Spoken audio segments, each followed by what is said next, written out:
పాలిచ్చి ఆవద్దని తన్నే దున్నపోతే ఎమ్మెల్యేని ఇక్కడ గెలిపించారు. ఆయన పేరు దుద్దుగుంట శ్రీధర్ రెడ్డి అయి ఉండొచ్చేమో గాని ఆయన పేరు నేను మార్చా. ఏంటది? పాదయాత్రలో ఇంకో పేరు పెట్టిన మర్చిపోయినారా? దోపిడిగుంట శ్రీధర్ రెడ్డి. ఇప్పుడు ఏకంగా బ్యాంకులకే టోపీ పెట్టాడు తెలియన. 1974 కోట్ల రూపాయలు బ్యాంకులకు ఎగ్గొట్టాడు. రేపో మాపో జైలుకి వెళ్తాడు తల్లి ఈ ఎమ్మెల్యే. ఇలాంటి వ్యక్తిని మళ్ళీ మనం గెలిపించుకుంటామా? ఎప్పుడు లేని విధంగా నియోజకవర్గాన్ని నాశనం చేశారు. అడ్డగోలుగా అవినీతులు చేస్తున్నారు. మనం చూసాం. ఎమ్మెల్యే అయిన తర్వాత ముఖ్యమంత్రితో పోటీపడి ఇక్కడ ఒక ఇల్లు కట్టాడు తల్లి. ఈరోజు వస్తుంటే చూసా, ఒక్క వ్యక్తి బతికేదానికి అంత పెద్ద ఇల్లు కట్టాలి తల్లి. ఆయన ఇక్కడ ఉంటే కదా ఎప్పుడు హైదరాబాద్ లో ఉంటాడు.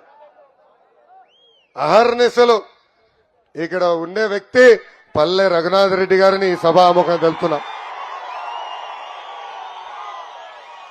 ఆనాడు పల్లె రఘునాథ్ రెడ్డి గారు క్రమశిక్షణతో ఒక పట్టుదలతో పనిచేశారు.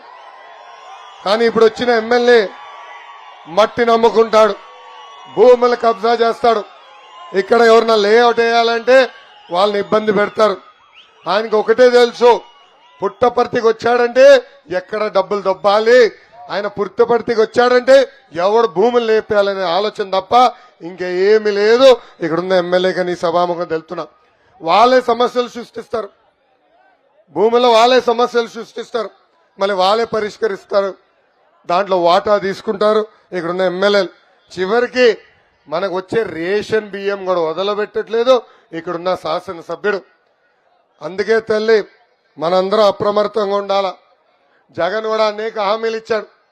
పాదయాత్రలో వచ్చినప్పుడు మీకు అనేక హామీలు ఇచ్చాడు. ఆనాడు పుట్టపర్తిని ఒక టూరిజం కేంద్రంగా తీర్చిదిద్దుతా అన్నాడు. పుట్టపర్తి పట్టణంలో భూగర్భ డ్రైనేజ్ ఏర్పాటు చేస్తా అన్నాడు. మారల్ల రిజర్వాయర్ ఆనాడు మనం పనులు పూర్తి చేస్తే పంట కాలువలు దవ్వుతా అన్నాడు. ఇచ్చిన ఈ 3 హామీల్లో ఒకటన్నా నిలబెట్టుకున్నాడా ఈ జగన్ అని అడుగుతున్నా? నిలబెట్టుకున్నాడా? లేదు. అందుకే ప్రజల్ని కోరుతున్నా, తెలుగుదేశం జనసేన అభ్యర్థిని పుట్టపర్తిలో గెలిపించండి. మన ప్రభుత్వం ఏర్పడిన వెంటనే స్థానికులకి మన ప్రాంతంలో పరిశ్రమలు తీసుకొచ్చే బాధ్యత మేము తీసుకుంటాం. పెద్ద ఎత్తున స్థానికులకి ఉద్యోగాలు ఉపాధి కల్పించే బాధ్యత మన ప్రభుత్వం తీసుకుంటుంది. ఇక్కడనే ఉన్న ఏపీఐఏసి పార్క్ కూడా నేను చూసా. ఎస్ఎంఈ పరిశ్రమలు తీసుకొస్తాం, లోకల్స్ కే ఉద్యోగాలు కల్పించే బాధ్యత మేము తీసుకుంటాం. అంతేకాదు నాకు కళ ఉంది. ఆ కళ ప్రతి ఇంటికి నీటి కుళాయి ద్వారా తాగునీరు అందించేది. అది మన ప్రభుత్వం ఏర్పడిన మొదటి 2 సంవత్సరాలు పుట్టపర్తిలో ఉన్న ప్రతి గడపకి నీరు అందించే బాధ్యత కూడా నేను తీసుకుంటానని ఈ సభాముఖంగా హామీ ఇస్తున్నాం. ఇంకా పెద్దలు కోరారు 193 చెరువులు నింపాలి. ఆ ప్రాజెక్ట్ ఆనాడే ఆమోదం తెలిపాం. ఆ ప్రాజెక్ట్ పూర్తి చేస్తాం.